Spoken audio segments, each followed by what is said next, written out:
Hey guys, it's Miss Hardy. I am coming in for biomedical technology. It is Wednesday, August 2nd. I do not have any face-to-face students today, hence no mask. I'm going to share my screen with you guys so that we can go over. We are starting a new unit today, my favorite unit to cover. It is animals in biomedical research. So making sure that when we log into our dashboard, we are clicking on the course so you are getting credit for logging in. Heading to our daily agenda, we're going to see what we have to do for today. I may have gone down too far. Here we go. Uh-oh, I didn't post one for you guys today. I could have swore I did, but we'll do it right now. All right, so for today, you have, of course, your discussion post. Okay, so discussion. And then what I want you guys doing is notes on animals in BMR PowerPoint. Again, if you see BMR, it's biomedical research. You are taking your own notes here, guys. And the reason that I'm doing that is because I want to expose you to this information before we kind of do our full-blown thing. This is just a brief overview of how animals are used in research, and you're taking your own notes, and then again I'll provide you with that graphic organizer to kind of help put everything in perspective for you to be successful in your test, which most of you were very successful. Heading over to the biomedical technology discussion post. Here we go. It looks like only one of you have done this, so guys, make sure you're staying up on this.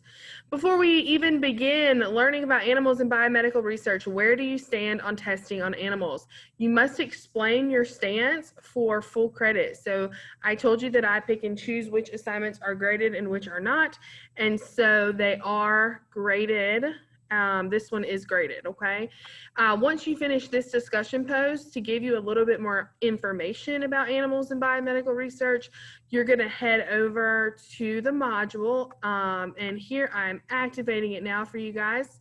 What a crazy day it's been. I can't believe I didn't activate it for you.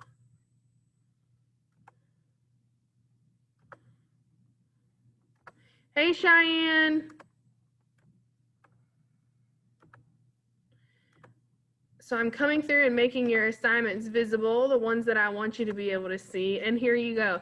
Animals and biomedical research. This is where you should be, okay? Because again, I like to use things from other people and I like to create my own occasionally as well. So why do we use animals in biomedical research? So you have to have an understanding of what biomedical research is and what biomedical technology is. And that is obviously the study of life processes. And then of course, how can we benefit them from a scientific standpoint, okay? So this PowerPoint focuses on why do we even use animals? Why can't we just do it in labs? Why can't we simulate it on a computer? Why don't we just test on humans? So just briefly going through this, it is not a long PowerPoint, but it kind of gives you an overview that we use animals for a variety of purposes. We obviously have animals that we consider food animals.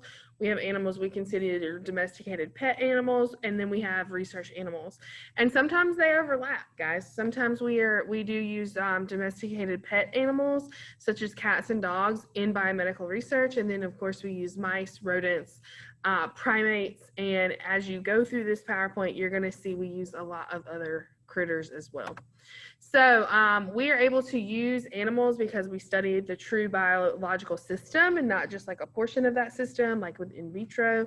And again, if you did not do as well on your last test, you need to play catch up in a way, because we do build on what we know from the models and the methods of research. So some animals have remarkably similar systems to humans, and we're going to see that coming up. And that research has unlocked the secrets of genetics and the brain and diseases like AIDS because of our research on animals, okay? So again, also the fact that we test on animals helps us keep our pets around a little longer, which seems a little selfish, but healthier too, because not only does it benefit us as humans to test on animals, but it can benefit the animals as well, such as the rabies vaccine and heartworm medication and things like that.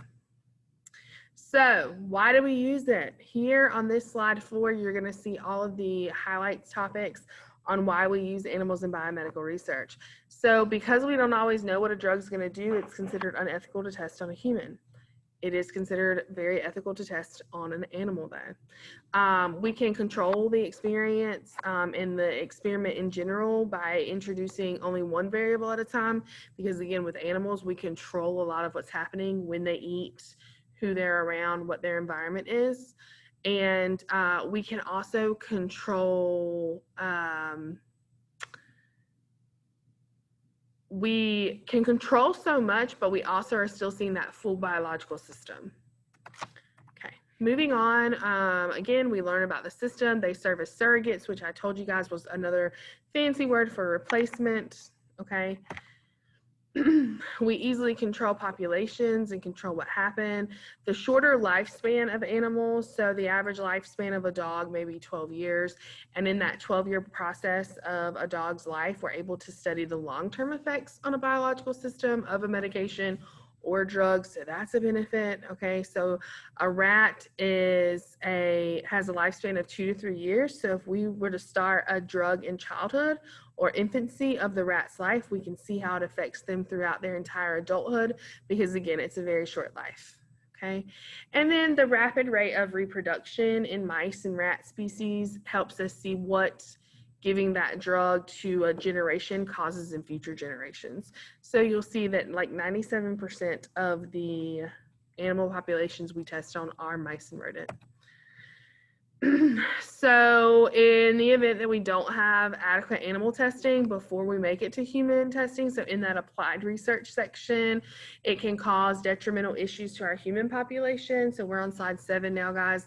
It gives you 3 different scenarios that you can read on your own, where because we didn't have adequate animal testing, we didn't test long enough in that applied stage, we too quickly went to that clinical stage and had detrimental effects. So I will let you read through that on your own. An important thing here, we know that at the very top of our triangle was FDA research and review. Okay, so the entire process takes 12 years, but it takes the FDA upwards of 2.5 years to get through reviewing your information to give you that stamp of approval. Yes, your product is safe to hit the market. But prior to 1976, medical devices and things like that did not require FDA approval. So you could just willy-nilly put something on the market and people could use it because the FDA didn't approve it. And obviously, as you can connect the dots and use your common sense, that is not a safe practice. Okay, so now the FDA does require it be approved. Moving forward, you're going to hit a section of the PowerPoint where we are talking about hold on guys, 1 second.